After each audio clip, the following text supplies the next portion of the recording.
Você largaria tudo para seguir o seu propósito? E o que a ética tem a ver com isso? Eu quero contar para você uma história de um jovem de 21 anos que se muda para os Estados Unidos. Esse jovem tinha um desejo, um propósito de ser alguém na vida, aprender a falar inglês e ser alguém de sucesso. Esse jovem passa 7 anos nos Estados Unidos e sim, aprende as línguas, aprende espanhol, aprende o inglês. 7 anos depois, o seu pai falece. Na morte do pai, ele, como filho único, volta para casa para ficar com a mãe, uma pessoa muito significativa que sempre apoiou a sua vida. Voltando para o Brasil, com a competência embarcada de 2 línguas, ele começa a trabalhar numa empresa voltada à gastronomia, uma empresa que fazia um processo de importação de pratos, copos, talheres, e ele teve o privilégio de fazer viagem ao mundo para prospectar esses produtos para o Brasil. Imagina uma vida fantástica, seu êxito conquistado, o propósito realmente atendido, uma vida de sucesso.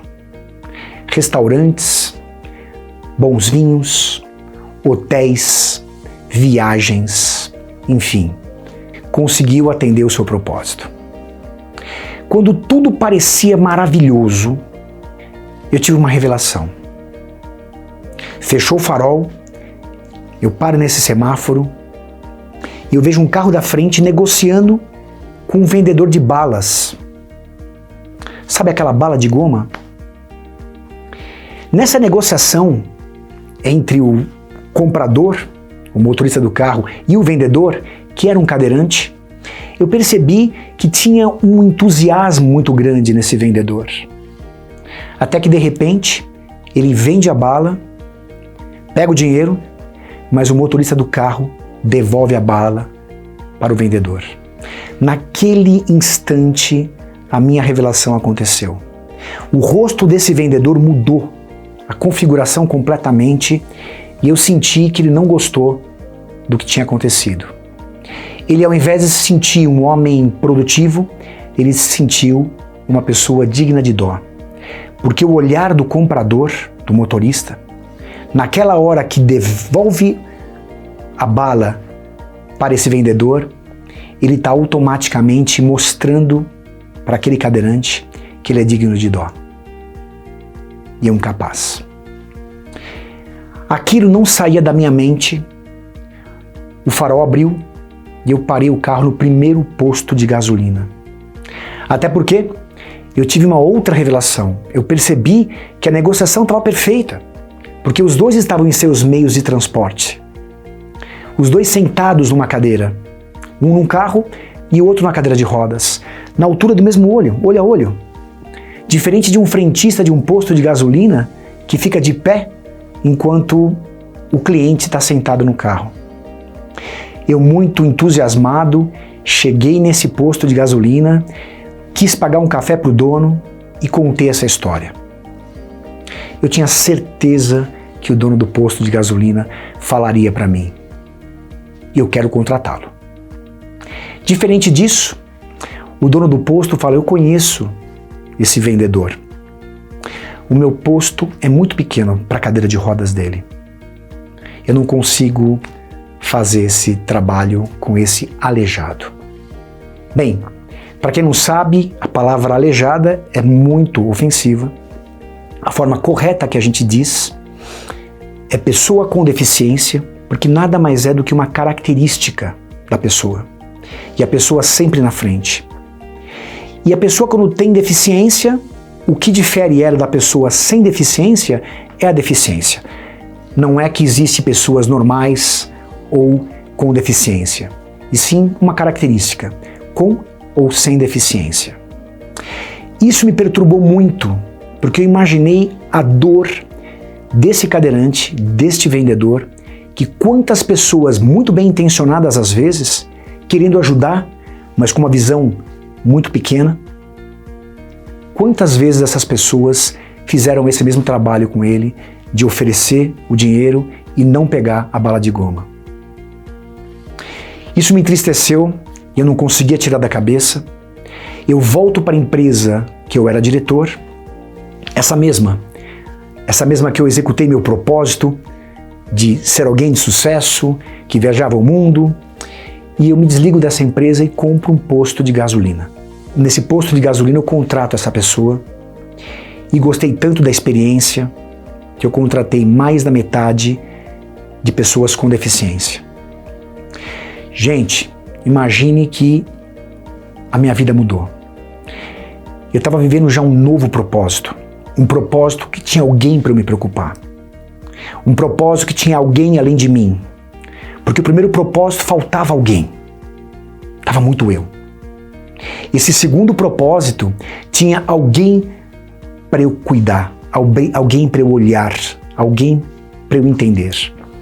E esse alguém me inspirou a fazer um posto com mais da metade dos colaboradores com algum tipo de deficiência. Esse posto fica em São Sebastião, um vale maravilhoso, com montanhas na frente da praia. Algo que típico de um canteiro de Deus. E mais, não só a natureza atendeu esse chamado, esse desejo, desse meu propósito, mas também a equipe, uma equipe voltada ao serviço, uma equipe fraterna, desejosa a atender o cliente com muito amor e carinho, oferecendo café na pista, superando as expectativas de todo um cliente que quando o carro para na pista, imagina uma pessoa na cadeira de rodas, um anão, uma pessoa com deficiência auditiva, atendendo essa pessoa com toda a habilidade possível. Isso gerou comoção, isso gerou algo que nem eu mesmo acreditava.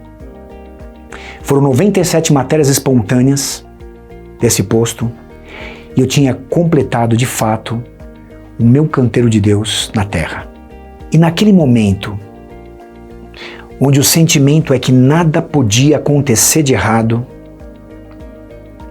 um sentimento de imunidade, de que tudo dali para frente, nesse canteiro maravilhoso de serviço ao próximo, estava praticamente protegido de algo errado acontecer, ocorreu uma tempestade gigantesca e colocou todo esse canteiro para baixo.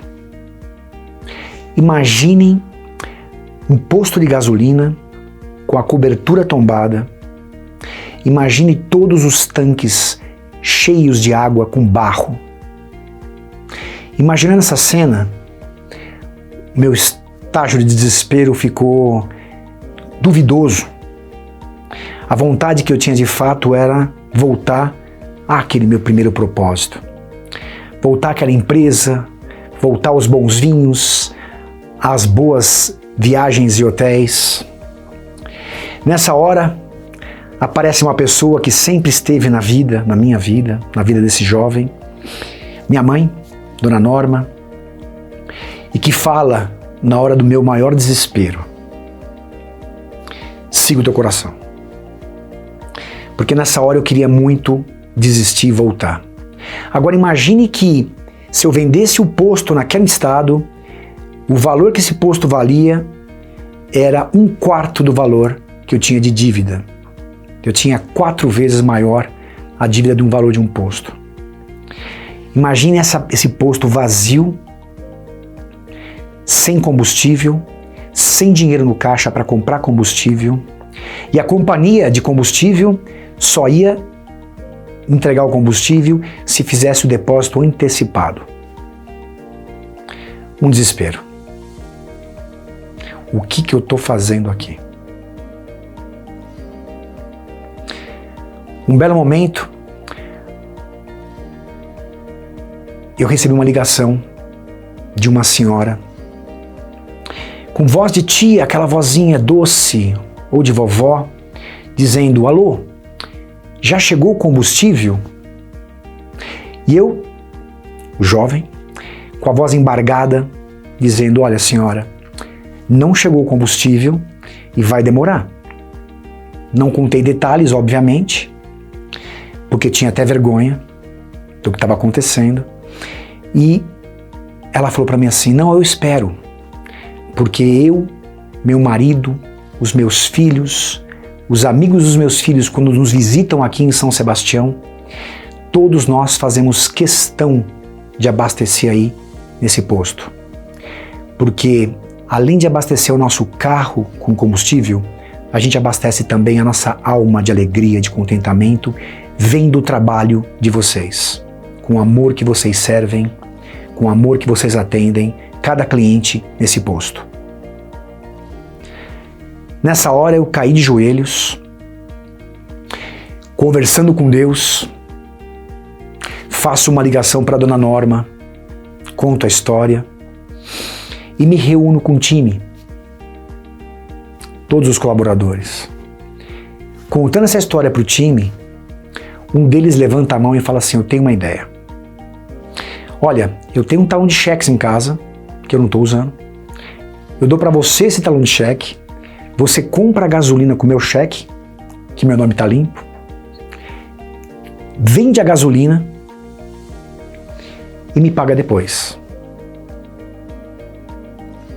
Naquele instante, todos os outros colaboradores que estavam lá, aproximadamente 15 pessoas, escreveram num papelzinho branco e colocaram assim: o meu talão também é seu.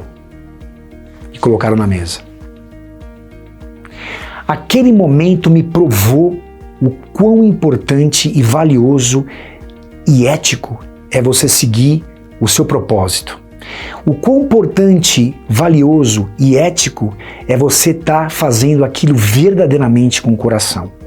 E você atendendo um time e um cliente de verdade e com amor. Aquilo mudou minha vida. Daquele dia em diante, a gente juntou forças e conseguiu superar mais uma vez e fazer com que o posto voltasse a ser quem ele era. Naquele exato momento onde eu vejo um time de pessoas economicamente simples, com salário de frentista, lavadores, depositando a vida de um dinheiro que eles nem tinham, um cheque em branco para seguir a causa, eu percebi que eu estava entrando em um outro tipo de propósito. Um propósito que não era só mais meu, me preocupando com o outro.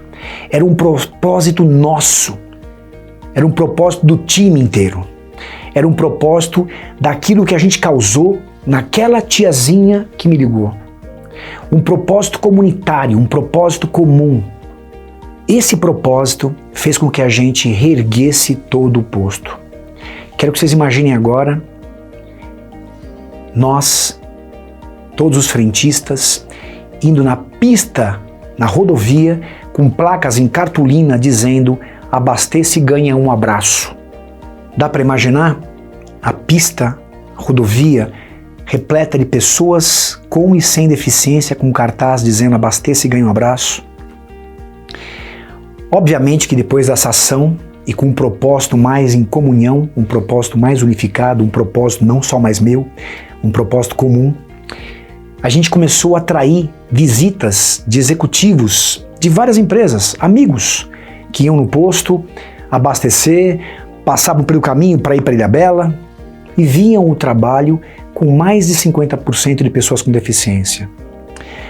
Na época, e até hoje, existe uma tal de lei de cotas, onde a lei de cotas é algo que é muito relacionado a uma obrigatoriedade que a empresa tem que incluir pessoas com deficiência no mercado de trabalho. Empresas acima de 100 colaboradores precisam colocar, começando de 2%. E esses executivos começavam a se sentir quase que incomodados.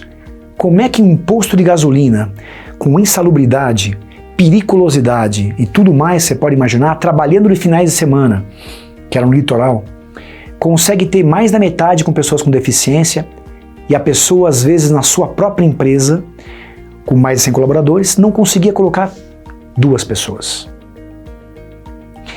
E aí nasce uma oportunidade de fazer um novo negócio. Nasce uma empresa de consultoria que ela está voltada a emprestar esse novo olhar, para executivos e empresas que sofrem essa sensação. E é muito ético quando você começa a colocar na vida dessas pessoas, desses executivos, que também, assim como aquele comprador de bala de goma do farol, só via a cadeira de rodas, é muito ético você fazer com que essa pessoa empregue não só por conta da cota. É muito ético fazer com que essa pessoa empregue pela pessoa que está sentada sobre aquela cadeira, ou pela pessoa que não tem um membro do corpo. É ético você mostrar o quanto inclusivo é você incluir a pessoa pelo que ela é e não pela característica física que ela tem. E de repente eu me vejo em Nova York, na sede principal da ONU, acompanhando 3 clientes dessa empresa. 3 clientes que mudaram seus olhares para uma relação sujeito, uma relação vendo gente, não uma relação vendo a cadeira, uma relação objeto. Uma relação ética, onde você contrata a pessoa pelo que ela é, não uma relação onde você contrata a cadeira para cumprir a cota. Muito orgulhosamente, essas empresas que eu acompanhei receberam prêmios de melhores empresas para se trabalhar com empregabilidade no mundo. Das 22 que estavam lá presentes, 3 eram nossos clientes. Isso me deixou muito orgulhoso. Eu volto ao Brasil, converso com a dona Norma, com a minha mãe, e eu nunca vi minha mãe sentir tanto orgulho na vida daquele menino que vai para os Estados Unidos, com um sonho muito pessoal, daquele menino que se preocupa com o rapaz da cadeira de rodas e que deixa todo mundo preocupado, de sair de uma empresa e comprar um posto, e daquele menino que se supera numa dívida absurda por conta de uma tempestade. Vendo minha mãe com aquele orgulho no rosto da ONU e toda aquela travessia, aquela trajetória que ela teve comigo, me inspirando, me apoiando, contribuindo com todo esse meu processo de descobertas de propósitos. O que eu não imaginava é que mamãe adoeceria. E nesse momento eu larguei tudo e fiquei com mamãe 37 dias no hospital.